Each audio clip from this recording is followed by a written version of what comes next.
Tengan cada uno de ustedes. Nos encontramos el día de hoy en la continuación de nuestro estudio del Credo de los Apóstoles. Como saben ustedes, la semana pasada ya comenzamos, desde la semana antepasada, de hecho, comenzamos ya el estudio de lo que es la exaltación de nuestro Señor Jesucristo. Yo recuerdo mucho en una oportunidad en la que estaba yo,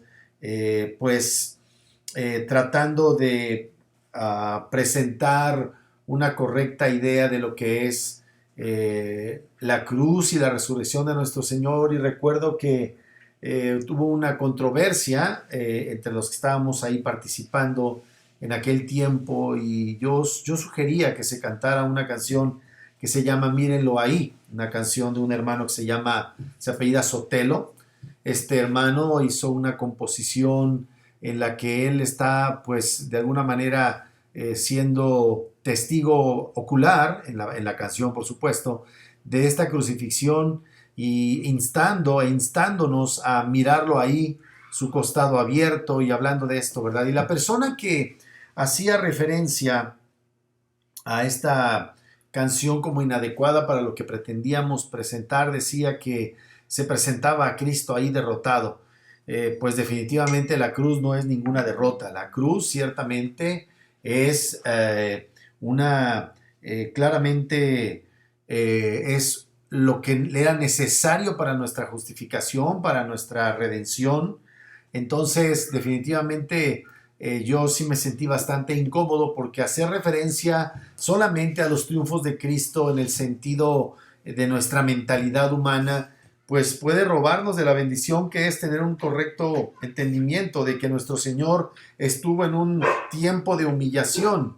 Él estuvo en un estado de humillación desde el momento mismo de la encarnación. Nuestro Señor, según lo que nos dice Efesios, estuvo en un estado de humillación, lo cual culmina con lo que es su sepultura, y de esa manera también ahí es donde termina esta etapa y comienza ahora sí la exaltación. No la exaltación de la segunda persona de la Trinidad, quien es Dios y nunca deja de recibir gloria y honra, pero de la humanidad de Cristo. Recordemos que nuestro Señor es una persona con dos naturalezas, la naturaleza divina y la naturaleza humana.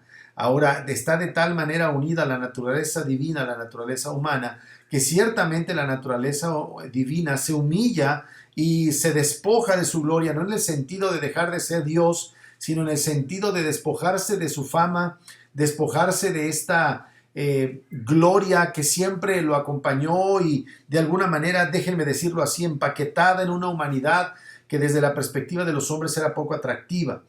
Hoy vamos a hablar precisamente ya de esta idea clara de la exaltación de nuestro Señor. Pero no puede haber exaltación sin humillación de la humanidad de nuestro buen Señor Jesucristo.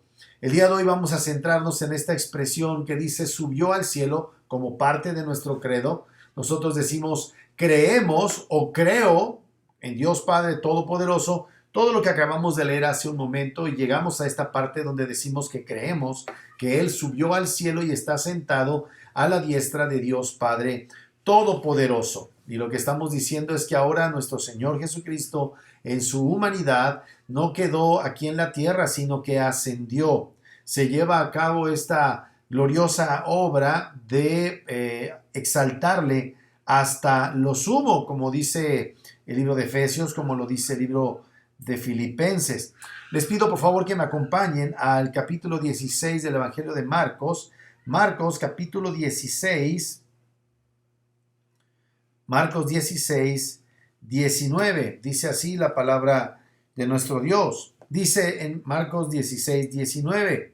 Y el Señor, después que les habló, fue recibido arriba en el cielo y se sentó a la diestra de Dios. Lo mismo lo encontramos en el libro de Lucas capítulo 24, hermanos. Lucas 24, en el versículo 50 y 51, encontramos otra vez esta expresión con un poco más de datos. Dice la palabra de Dios: y los sacó fuera hasta Betania, y alzando sus manos los bendijo.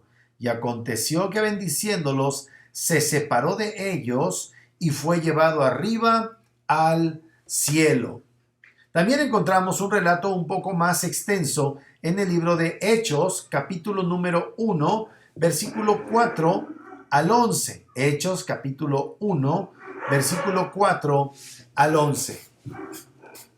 Si ya están ahí, vamos a leerlo juntos. Acompáñenme con sus vistas. Dice, y estando juntos, les mandó que no se fueran de Jerusalén, sino que esperasen la promesa del Padre, la cual les dijo, oísteis de mí. Porque Juan ciertamente bautizó con agua, mas vosotros seréis bautizados con el Espíritu Santo dentro de no muchos días. Entonces, los que se habían reunido le preguntaron diciendo, Señor, ¿restaurarás el reino a Israel en este tiempo? Y les dijo, no os toca a vosotros saber los tiempos o las sazones, que el Padre puso en su sola potestad. Pero recibiréis poder cuando haya venido sobre vosotros el Espíritu Santo, y me seréis testigos en Jerusalén, en toda Judea, en Samaria y hasta lo último de la tierra. Y habiendo dicho estas cosas, viéndolo ellos, fue alzado y le recibió una nube que le ocultó de sus ojos. Y estando ellos con los ojos puestos en el cielo, entre tanto que él se iba, he aquí se pusieron junto a ellos dos varones con vestiduras blancas, los cuales también les dijeron, varones Galileos, ¿por qué estáis mirando al cielo? Este mismo Jesús que ha sido tomado de vosotros al cielo, así vendrá como le habéis visto ir al cielo. Un aspecto importantísimo de nuestra fe, mis amados, pues no es nada más la humillación. Estábamos conversando hace unos días, los hermanos que estamos en la red de las iglesias presbiterianas, al cuidado del hermano Jason, y estábamos hablando acerca de la necesidad de creer correctamente el Evangelio, también lo hemos estado diciendo en semanas pasadas, y en esta idea, ¿verdad?, de que nosotros tengamos muy, muy presente que nuestro Señor Jesucristo, cuando hablamos de nuestra fe, es necesario creer, por supuesto, en su muerte. Su muerte nos concede la liberación de nuestra culpa, nos hace que nuestros pecados sean remitidos, pero es necesario que nuestro Señor resucite para que nosotros podamos tener acceso al reino de los cielos. ¿Por qué? Bueno, porque después de su resurrección, nuestro Señor Jesucristo, ya en su humanidad glorificada, lleva a cabo su introducción como un precursor de la humanidad que estará en el reino de los cielos. Por eso es tan importante la resurrección. La resurrección no solamente nos habla de la victoria de Cristo sobre la muerte, garantiza nuestra victoria en la muerte y a la vez, o sobre la muerte, y además garantiza que entremos al reino de los cielos. ¿Por qué? Porque cuando Jesucristo asciende con la finalidad de ser coronado como nuestro Rey. Asciende con el propósito de recibir su herencia de la cual nos hace partícipes. Así es que no solamente asciende para ser rey, para recibir su herencia ganada como el postrer Adán, el que cumple la ley de Dios, el que cumple el pacto de obras. En algún momento vamos a hablar acerca de esto.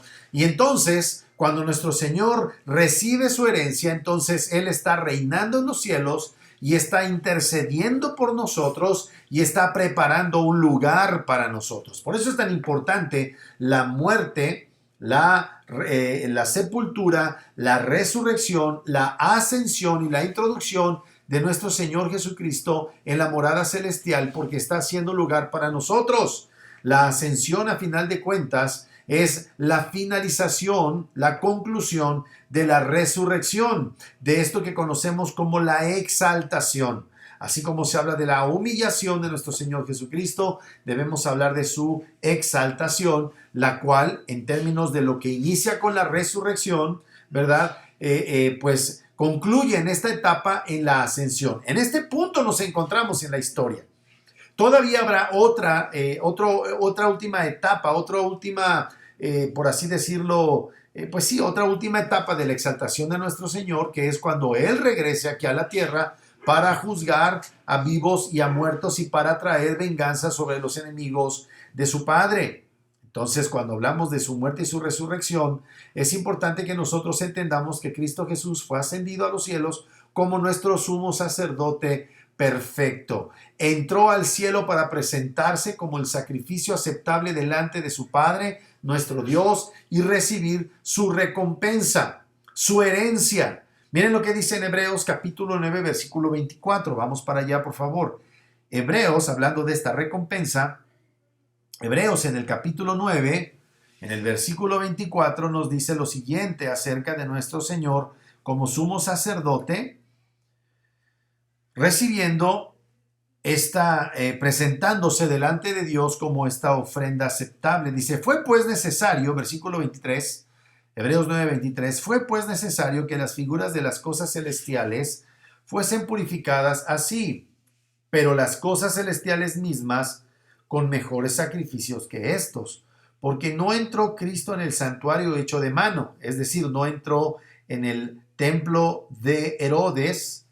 Dice, porque no entró Cristo en el santuario hecho de mano, figura del verdadero, sino en el cielo mismo, en el tabernáculo verdadero de Dios, sino en el cielo mismo para presentarse ahora por nosotros ante Dios. Así es que aquí vemos a nuestro Señor entrando al santuario. Esta ascensión de nuestro Señor Jesucristo, amados hermanos, fue profetizada ya en el Salmo 24. Vamos para allá, por favor. Es muy interesante este salmo. El Salmo 23 nos presenta a nuestro Mesías como nuestro pastor. Y en el Salmo 24 nosotros vamos a ver a nuestro Señor Jesucristo. Lo vamos a ver también como Rey que ingresa a los cielos. Salmo capítulo 24, hermanos. Por favor, acompáñenme para allá con sus Biblias. Salmo 24, Salmo 24.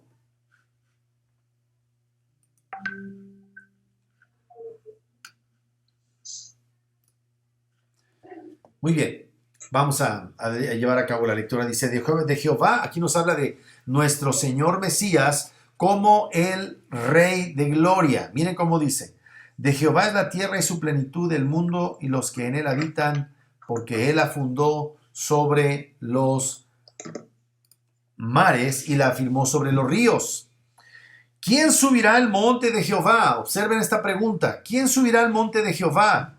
¿Y quién estará en su lugar santo? El limpio de manos y puro de corazón, el que no ha elevado su alma a cosas vanas ni jurado con engaño. Él recibirá bendición de Jehová y justicia del Dios de salvación. Tal es la generación de los que le buscan, de los que buscan tu rostro, oh Dios de Jacob. Aquí con una perspectiva antropocéntrica, ¿verdad? Muchos asumen que se está refiriendo a nosotros y que son nuestras buenas acciones las que nos permiten entrar delante de Dios y recibir esta bendición. ¿Quién subirá al monte de Jehová? Es una pregunta retórica, pero es una pregunta que da una respuesta. Nadie que no sea uno que verdaderamente sea justo. ¿Quién de nosotros puede presumir que tiene manos y puro corazón, hermanos amados? ¿Quién puede decir de nosotros en sentido de nuestro desempeño, en el sentido de nuestras acciones, presumir que tenemos delante de Dios algún derecho de estar delante de su presencia? ¿Quién subirá al monte de Jehová? La verdad es que no nosotros, hermanos. La verdad es que el único que está allí por derecho propio es nuestro amado Señor Jesucristo. ¿Y quién estará en su lugar santo? ¡Qué pregunta tan tremenda! ¿Quién puede por derecho propio, siendo pecador, acceder a la presencia de un Dios que es santo? La respuesta es sencilla, solo Jesucristo, mis amados hermanos.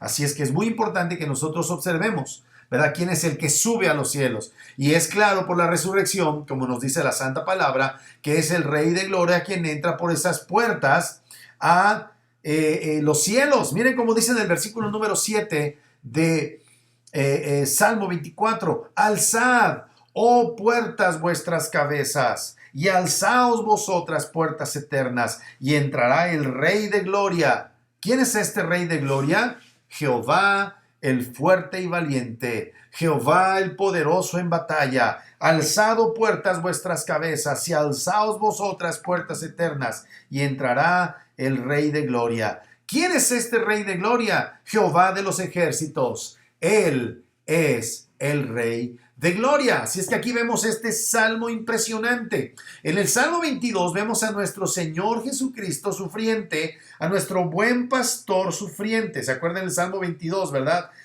Dios mío, ¿por qué me has desamparado? Horadano mis manos y mis pies. Y todas estas expresiones que hace nuestro Mesías sufriente clavado en una cruz. Luego en el 23 encontramos a nuestro Señor Jesucristo, quien nos preserva para llegar a este lugar en donde el capítulo 24 nos dice que Él, teniendo corazón limpio, manos limpias, corazón puro, no habiéndose inclinado a cosas vanas, asciende a los cielos como el Rey de gloria. ¿Quién es este Rey de gloria? Jehová de los ejércitos. Dice el hermano Paco, nuestro hermano Paco Orozco allá en Hermosillo, él dice: Jehová Jesús, Él es el Rey de la gloria. Así es que aquí vemos a este glorioso Rey ascendiendo a los cielos y por derecho propio entrando en el lugar celestial, en el trono de su Padre, en donde es su morada original, ahora como hombre, como el segundo Abraham que cumple los designios del pacto de obras para estar en ese lugar siendo exaltado y glorificado. En un sentido, el Hijo de Dios en la segunda persona de la Trinidad jamás dejó el cielo. Pero ahora en su humanidad, Él, habiendo asumido humanidad, habiéndose humanado, asciende triunfante de regreso para tomar su lugar a la diestra de Dios Padre. Cristo mismo nos habló de este momento cuando Él pues iba en un sentido a salir, ¿verdad? No se refirió solamente a su muerte, sino a ese momento cuando ya no iba a estar en el mundo. Juan 15:7 nos habla acerca de esta realidad. Acompáñenme por favor a Juan capítulo 15, versículo 7. Juan capítulo 15, versículo 7. Dice la palabra de nuestro Dios. Dice: si permanecen en mí, es Juan 15, versículo número 7. Permítanme, por favor. Tengo un problema con mi referencia. Les pido su amable paciencia. Permítame, por favor. Dice, perdón.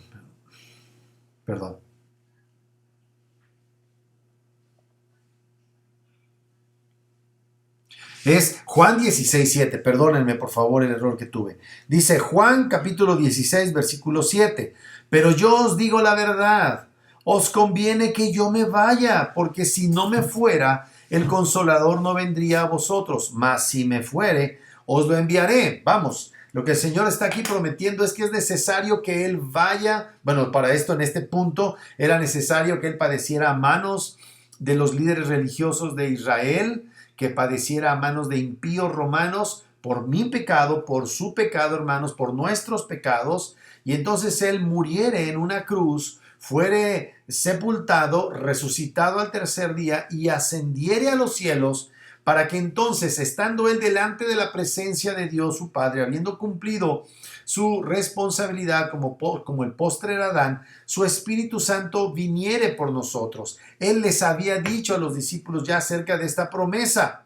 Cuando la Biblia nos habla de que Él está sentado a la diestra del Padre, en los tiempos bíblicos sentarse a la derecha, a la diestra de alguien, era un honor que estaba reservado para una persona importante, una persona que tenía gran estima por parte de la persona que la sentaba a su diestra. Conforme a las Santas Escrituras, el estar sentado a la diestra de Dios es un lugar de honor, es un lugar de poder, es un lugar de autoridad. Y Cristo Jesús está precisamente sentado en este lugar, a la diestra del Padre, ¿verdad? No sentado en el sentido de que ya se cansó y está ahí ahora tomándose un receso. No. Recordemos que sus últimas palabras aquí en la tierra fueron: consumado es. La idea es que nuestro Señor entró en el reposo, no porque se haya cansado, sino porque Él ha cumplido perfectamente todas las cosas conforme a la agenda que el Padre Celestial, nuestro Dios, Señor Padre de nuestro Señor Jesucristo, había establecido que fueran las cosas que nuestro Padre, nuestro Señor Jesús, tendría que cumplir. Está sentado ahí demostrando, es una expresión literal, pero además que simbólicamente da la idea de que Él ha terminado la obra de redención. Su redención no concluye nada más con la cruz, concluye con su ascensión, concluye concluye con su ascensión y retorno a la tierra. La Biblia nos dice que todavía hay un aspecto de la redención de nuestras vidas, la redención de nuestros cuerpos, que tiene que realizarse en un futuro próximo, cuando nuestro Señor ha de regresar para resucitar a los muertos o a los que estén vivos, en un tris-tras, en un abrir y cerrar de ojos, transformarlos de su miseria, de su corrupción propia, de esta condición humana, de esta carne que se degrada, a la gloria de los hijos de Dios. Es precisamente a eso a lo que se refiere también el libro de Romanos, cuando dice que la creación gime esperando la manifestación gloriosa de los hijos de Dios, cuando nuestro Señor Jesucristo regrese, cuando sea la completa redención de nosotros. En este punto, nuestra redención está consumada, amados hermanos. El Señor ha llevado a cabo todo lo que le correspondía. Ahora, entre el tiempo en que Él está sentado a la diestra de Dios Padre y Él retorna para la consumación de su exaltación, en este periodo, en este lapso de tiempo, su Espíritu Santo está llevando a cabo la obra de convencer de pecado, de juicio y de justicia, y es el Espíritu Santo el que está aplicando a los predestinados para salvación estas gloriosas verdades por las cuales hoy podemos decir que somos hijos de Dios y hemos creído el Santo Evangelio. Así es que es muy importante que nuestro Señor Jesucristo esté sentado a la diestra de Dios Padre, porque habla de la realidad de nuestra redención solamente en la última etapa, vamos a llamarlo así, en el sentido de que todo nuestro ser tiene que ser ya redimido, hablando de nuestro cuerpo, como ya lo dije, cuando sea el día final, en aquella última trompeta, y que ahora todo lo que nuestro Señor Jesucristo está llevando a cabo allá en los cielos lo hace como Rey, sentado en el trono de Dios, a la diestra de Dios, como exaltado que es, ¿verdad? Como uno que es completamente empoderado o que tiene poder en sí mismo, más adecuadamente dicho, y autoridad completa y absoluta, ¿verdad? Leíamos hace un momento en el Evangelio según San Marcos, capítulo 16, versículo 19, que el Señor, después que les habló, fue recibido arriba en el cielo y se sentó a la diestra de Dios. Bien, el Salmo 110 en el verso número 1, acompáñenme por favor al libro de los Salmos. Salmo 110, verso número 1, recordamos que los Salmos es un libro poético, por eso no decimos usualmente versículos a las fracciones más pequeñas, a las frases más pequeñas que tenemos en él, por eso decimos verso. Todos los demás libros, hablando de los poéticos, como es el caso de Salmos, Proverbios, Cantares, Eclesiastés, son versos, las frases más pequeñas. En los demás libros son versículos, hermanos, entonces para que no haya confusiones. Muy bien, Salmo 110, versículo número 1. Observen esto, por favor.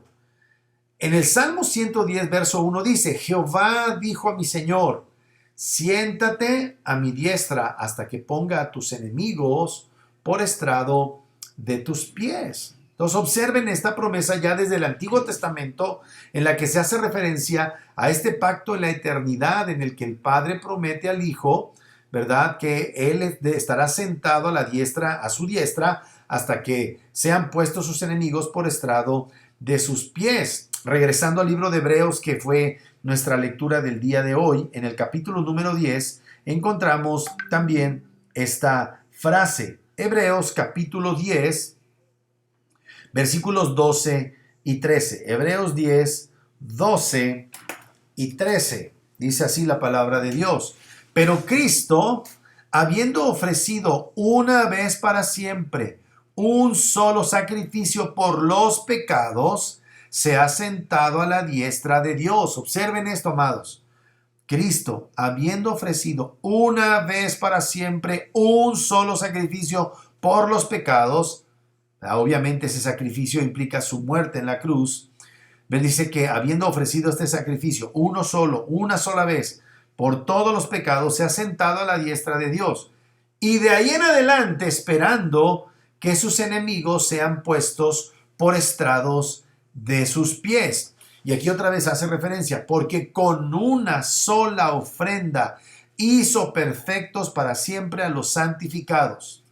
Aquí nos está diciendo que nosotros en esta condición actual ya somos perfectos, pero ya es una acción consumada de Cristo.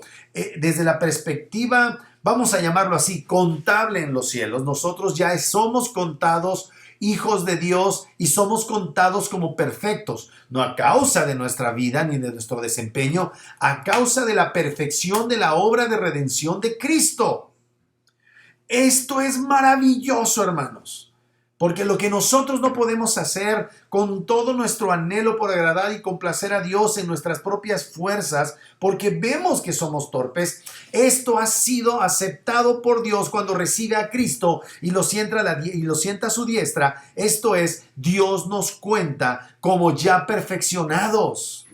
Así es que ya no hay ira para con los hijos de Dios. Lo que hay es un derramamiento del amor del Padre, un cuidado protector, un cuidado constante por su pueblo, porque la obra ha sido completada por su Santo Hijo, nuestro Señor Jesucristo. Así es que la ascensión de Cristo y el estar sentado a su diestra, a la diestra del Padre, es parte de la exaltación de nuestro glorioso Señor, el cual se humilló a sí mismo de una manera voluntaria cuando vino al mundo como hombre, vivió, sufrió, murió, para que después de haber sufrido, muerto y resucitado, como leemos en Filipenses capítulo 2, Dios le ha exaltado hasta lo sumo. Acompáñeme por favor a Filipenses capítulo número 2 para que ahí lo veamos.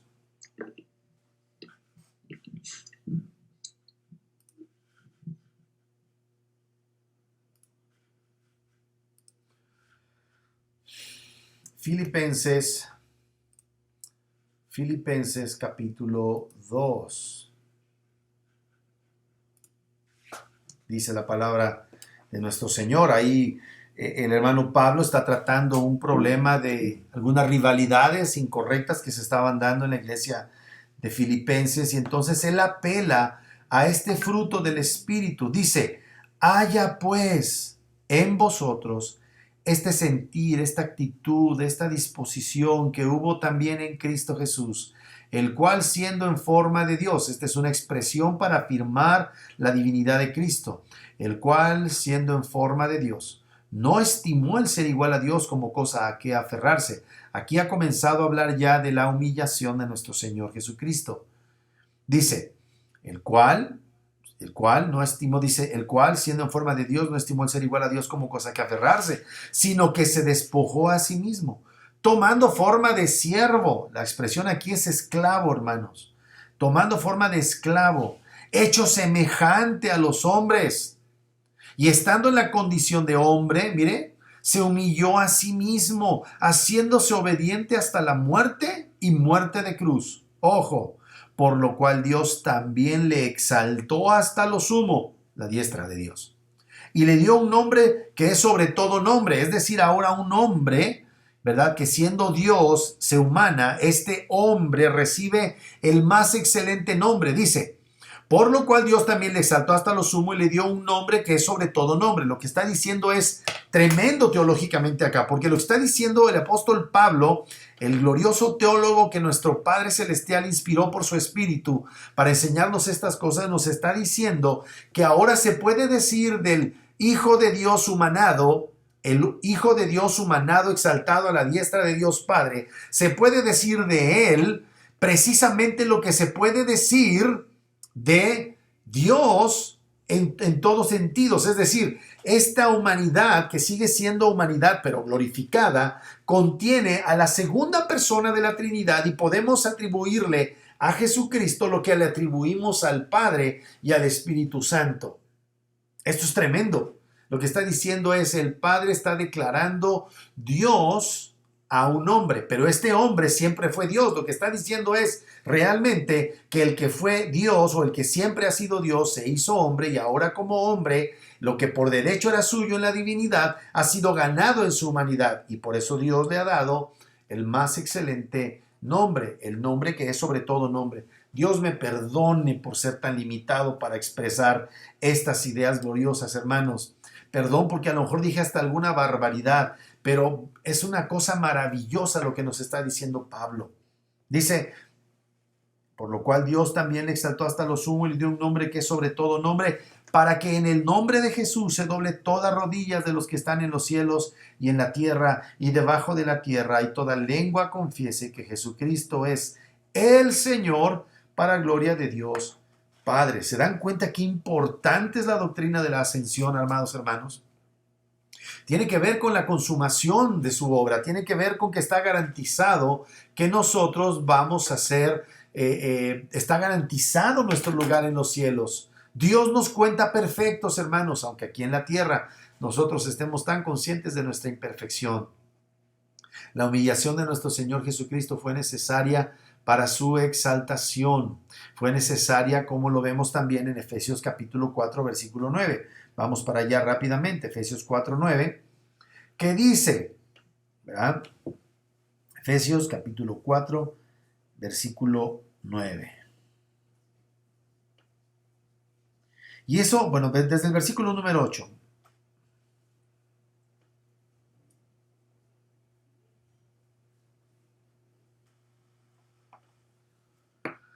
Bueno, desde el 7 dice, pero a cada uno de nosotros fue dada la gracia conforme a la medida del don de Cristo, por lo cual dice, subiendo lo alto, llevó cautiva la cautividad, está hablando de nosotros, ¿verdad? Ya, lo que éramos cautivos del pecado, ahora somos cautivados por Dios, y en un sentido nos sentamos a la diestra de Dios Padre con Cristo, subiendo a lo alto, llevó cautiva la cautividad y dio dones a los hombres, versículo 9. Y eso de que subió, ¿qué es? Sino que también había descendido primero las partes más bajas de la tierra, entiéndase el sepulcro.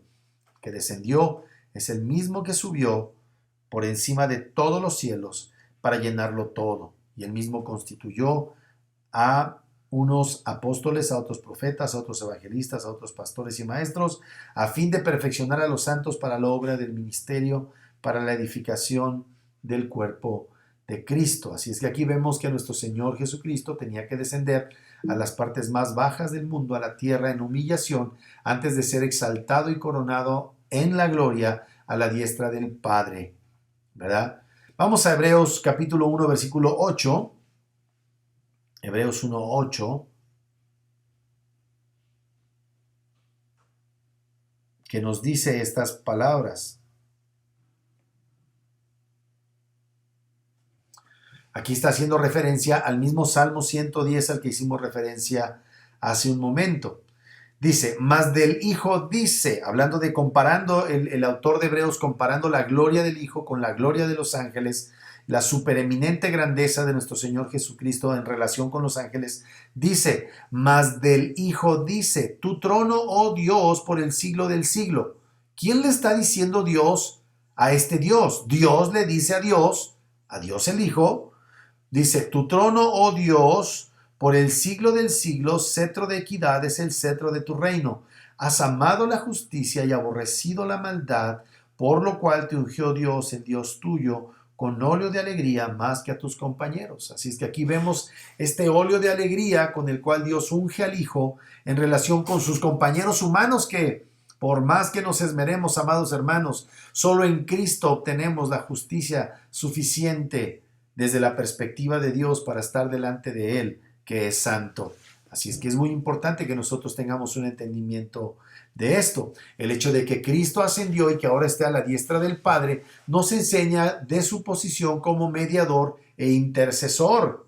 Él es mediador e intercesor, ¿verdad? Parte de su obra, al estar sentado a la diestra del Padre, es interceder por su pueblo como nuestro gran y perfecto sumo sacerdote. Ya hemos estudiado esto, pero vale la pena que vayamos a Hebreos capítulo 7 para hablar acerca del sacerdocio superior de nuestro Señor Jesucristo. Versículo 23 y 25 de Hebreos. Hebreos capítulo 7, versículo 23 al 25. Dice así, y los otros sacerdotes llegaron a ser muchos, hablando de los sacerdotes desde la línea de Aarón, por la parte de la tribu de Leví. Y los otros sacerdotes llegaron a ser muchos, debido a que por la muerte no podían continuar. Mas nuestro Señor Jesús, por cuanto permanece para siempre, tiene un sacerdocio inmutable, por lo cual puede también salvar perpetuamente a los que por él se acercan a Dios. Observen, por lo cual puede también salvar perpetuamente a los que por él se acercan a Dios. Así es que él es intercesor y mediador, porque nos acercamos a Dios el Padre por medio de Cristo, ¿verdad? Viviendo siempre para interceder por ellos. Maravillosas palabras. Romanos capítulo 8, versículo 34, por favor, hermanos. Romanos capítulo 8, versículo número 34.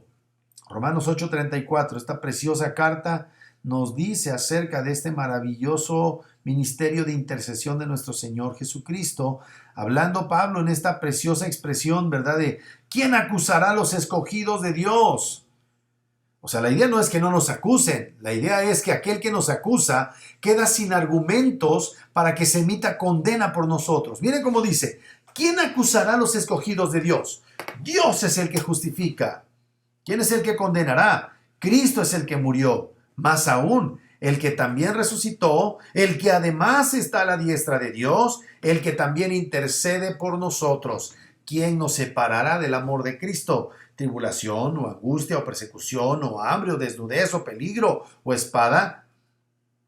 Dice, como está escrito, y esto es desde la perspectiva humana, desde la perspectiva de cómo padecen muchos cristianos. A ti y a mi hermano, la verdad es que no nos ha tocado sufrir mucho, pero bendito sea Dios, ¿verdad? En su gracia.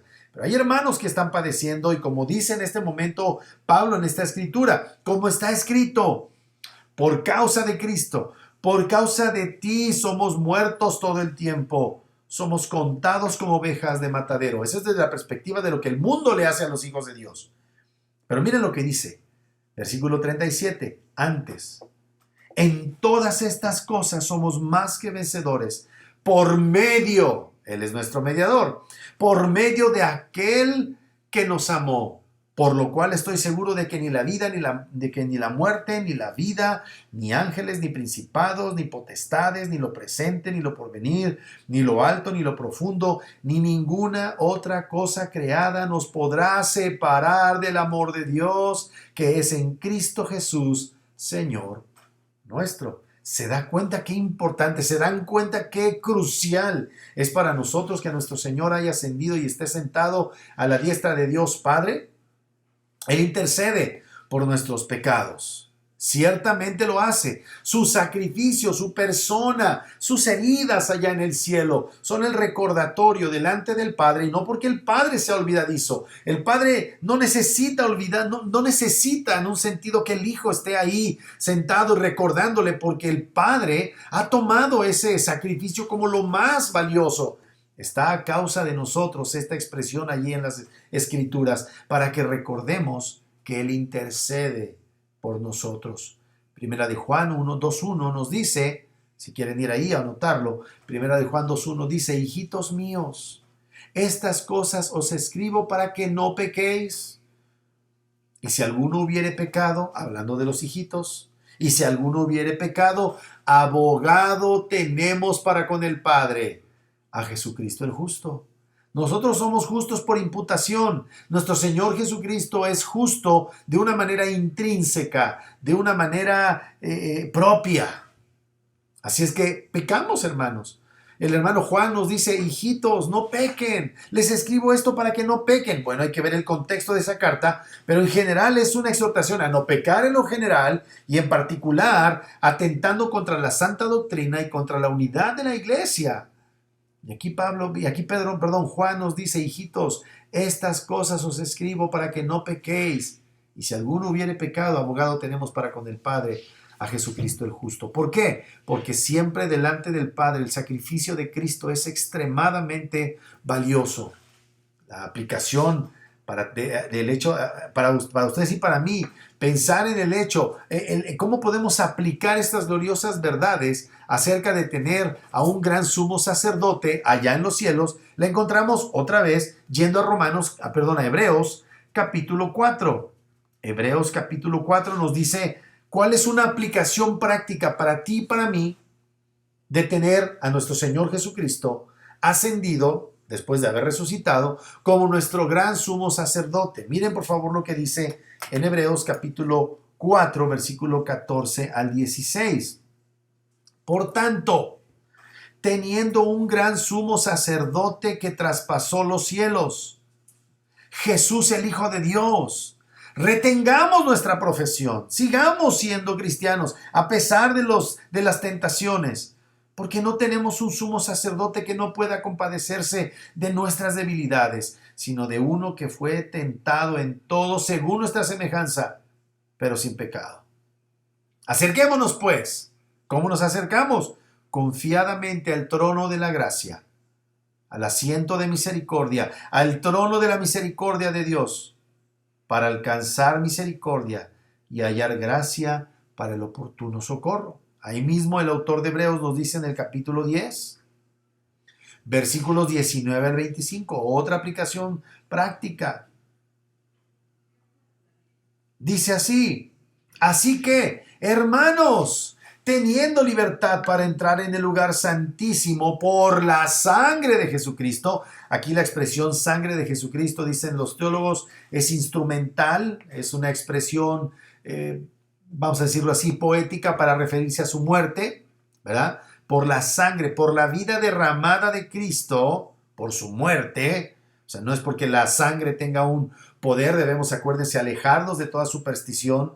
Dice ahí, así que hermanos, ¿quiénes? Los hermanos, teniendo libertad para entrar en el lugar santísimo por la sangre de Jesucristo. Es interesante porque en el contexto de la carta de Hebreos todavía estaba en pie el templo de Jerusalén, y ese templo que fue destruido en el año 70 no permitía el acceso al lugar santísimo. Pero ahora que Cristo ha ascendido a los cielos, tenemos abierto el lugar santísimo, amados hermanos. ¿Cómo? Por causa de la muerte de nuestro Señor. Así que, hermanos, teniendo libertad para entrar en el lugar santísimo por la sangre de Jesucristo, por el camino nuevo y vivo que Él nos abrió a través del velo, esto es de su carne, y teniendo un gran sacerdote sobre la casa de Dios, vuelve a decir lo mismo que en el capítulo 4, acerquémonos con corazón sincero, en plena certidumbre de fe, purificados los corazones de mala conciencia y lavados los cuerpos con agua pura. Mantengamos firme sin fluctuar la profesión de nuestra esperanza, porque fiel es el que prometió. Y considerémonos unos a otros para estimularnos al amor y a las buenas obras. Y bueno, sigue diciendo así nuestro querido hermano, hasta el versículo 25 dice, y considerémonos unos a otros para estimularnos al amor y a las buenas obras, no dejando de congregarnos, como algunos tienen por costumbre, sino exhortándonos, y tanto más cuando veis que aquel día se acerca. Qué maravilloso es pensar en que conforme el retorno de nuestro Señor está más cerca, está también muy cerca de nosotros en sentido real, en sentido continuo, presente, constante. Está con nosotros el cuidado de nuestro buen Señor Jesucristo, el que intercede por nosotros, el mediador de nuestra relación con el Padre Celestial. ¿No es cierto que esto es precioso, hermanos? Otro trabajo que Cristo está haciendo mientras Él lleva a cabo esto de estar sentado a la diestra del Padre o después de su ascenso de estar en el cielo, es preparar un lugar eterno para nosotros. Eso lo leemos en Juan capítulo 14. Vamos para allá y con eso vamos a terminar en esta noche. Juan capítulo 14 nos habla acerca de qué está haciendo nuestro Señor allá en el cielo. Ahora es muy interesante, porque miren cómo dice en el versículo número 1. Versículo 1 dice, no se turbe vuestro corazón. ¿Por qué les dice eso? Porque en el capítulo previo les acaba de decir que los va a dejar, que Él va a morir. Y ellos están horrorizados. Los apóstoles están espantados ante esta idea. Así es que les dice, no se turbe vuestro corazón. Creéis en Dios, creed también en mí. En la casa de mi Padre muchas moradas hay. Si así no fuera, yo os lo hubiera dicho. Voy pues a preparar lugar para vosotros. Y si me fuere y os prepararé lugar, vendré otra vez y os tomaré a mí mismo, para que donde yo estoy, vosotros también estéis. ¿Cómo prepara el Señor morada en los cielos si ya está sentada a la diestra de Dios Padre? Bueno, en un aspecto y en un sentido, Más bien está preparándonos a nosotros para nuestra morada celestial. ¿Cómo? Por su Espíritu Santo que ha sido derramado, quien hace uso de la santa palabra de Dios para irnos santificando. Así es que el Señor, mediante su intermediación, su intercesión, está realizando la obra de santificación en nuestras vidas, que garantiza que donde Él está, nosotros también lleguemos a estar. ¿Se dan cuenta? Esta idea de la consumación de la obra de Cristo y de esta ascensión garantiza, amados hermanos, nuestra santificación, porque sin santificación y sin santidad nadie verá a Dios. Así que gracias a Dios por su Santo Espíritu que está llevando a cabo la obra en nosotros a través de pruebas, aflicciones, circunstancias adversas. Digo, en nuestro caso no nos ha tocado padecer como otros hermanos persecución y cosas terribles, como en la misma carta de Hebreos lo dice. Hace un momento estábamos leyendo en el capítulo 13 y nos hace referencia a los deberes que tenían los cristianos que vivían en esta región cerca de Jerusalén, en donde ellos tenían la encomienda de Dios de tener cuidado de los hermanos que habían padecido el despojo de sus casas, de sus bienes. No nos ha tocado a nosotros eso, amados hermanos, pero aún en medio de nuestra relativa poca prueba, solo Dios sabe verdaderamente lo que está haciendo en nosotros, pero sí sabemos que Él va a cumplir su obra, porque está garantizado a causa de la ascensión que nuestro buen Señor va a cumplir su cometido en nosotros. Si verdaderamente hemos creído, si verdaderamente hemos nacido de nuevo, hermanos amados, y más bien porque nacimos de nuevo es que creemos, podemos saber con certeza que la obra está completada, no por nuestro esfuerzo, no como nos decían, ¿verdad? Que la salvación es por gracia, pero que mantener la salvación es por portarnos bien y por hacer la obra. No, no, no, no es así. Aunque ciertamente el cristiano busca, debe anhelar portarse correctamente, la verdad es que nuestros mejores esfuerzos no sirven, hermanos. Necesitamos a un sumo sacerdote ascendido, sentado a la diestra de Dios Padre, para que esto sea una gloriosa realidad. Nunca confiemos en nuestras obras. Siempre pongamos nuestra mirada en Jesús, el autor y consumador de nuestra fe, aquel que está intercediendo por nosotros, aquel que garantiza que lleguemos a donde nuestros mejores esfuerzos no podrían jamás llegar. Hermanos, pensemos en todas estas cosas. Meditemos en cómo nos conducimos, qué hacemos, qué decimos, lo que sentimos, nuestras luchas internas, y a la luz de estas gloriosas verdades procedamos al arrepentimiento, hermanos. Bendito sea Dios que tenemos al Hijo, pero ya lo leíamos hace un momento en Primera de Juan, que bendito sea Dios, tenemos esta palabra que nos exhorta a que no pequemos, pero si pecamos, que vayamos delante de nuestro buen Señor Jesucristo, nuestro abogado, el justo, para que pidamos perdón. Ahora no es pedir perdón para seguir en el mismo cuento, hermanos. Tenemos que cambiar, tenemos que buscar verdaderamente una transformación por el poder del Espíritu y de la palabra, que dejemos de hacer estas decisiones que a veces tomamos, ¿verdad? Y en donde damos poca importancia, tomamos a la ligera ciertas decisiones, ciertas prácticas que pues pensamos que ya no son tan pecaminosas, pero que a final de cuentas pueden estar ofendiendo la santidad de nuestro Señor. Bendito sea Dios que tenemos un sumo sacerdote. Bendito sea Dios que nuestros pecados son perdonados, los pasados, los horribles pecados, pero también los que parecen pequeños en este momento, pero que a final de cuentas también crucificaron a nuestro Señor. Se los he dicho en varias oportunidades. Tengan cuidado, tengamos cuidado, y que Dios nos ayude a siempre estar conscientes de esta preciosa realidad de que nuestro Señor Jesucristo está sentado a la diestra de Dios Padre, intercediendo por nosotros, preparando nuestro espacio allá en los cielos, haciéndonos más santos aquí en la tierra, para que Él sea el único glorificado, y todos doblen su rodilla y toda lengua confiese que Jesucristo es el Señor para la gloria de Dios Padre. Vamos a orar, amados hermanos. Nuestro buen Dios, te damos muchas gracias porque nos has permitido.